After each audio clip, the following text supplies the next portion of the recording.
current playing group.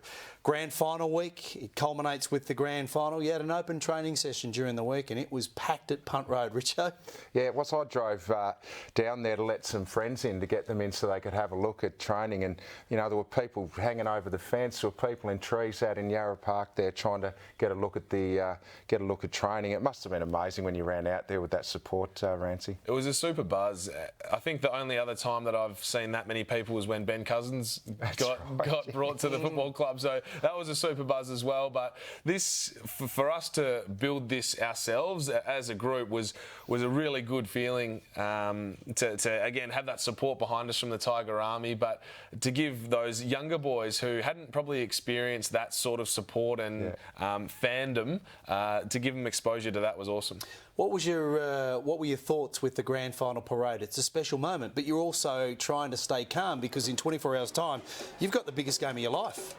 Dimon was very open about just embrace it, smell the roses. This is going to be a fun time, and if you try and be too dialed in now, you're going to miss some really beautiful moments of life. I was really lucky that I was sitting next to Dimmer in the back of the ute, and I saw his son was on one of his mates' shoulders in the parade, and his daughter was in the ute as well. So it was really, really nice to have also Grigor to have his little son there, Trent to have his little daughter. A really beautiful time and a good experience. How many selfies did you have that day? Oh, plenty. After a while, there's only so many. Like you can wave out. So had plenty of selfies that day. Just quickly before we get into the Grand Final, how were you feeling?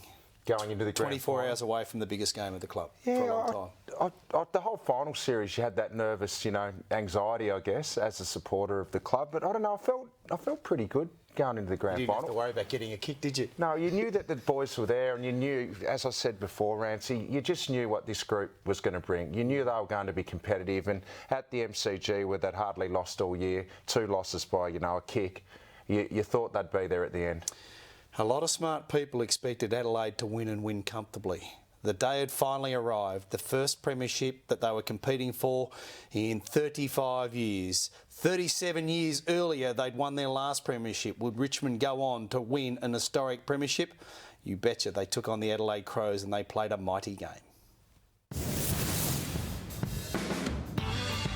After an intensive week of grand final build-up, the day itself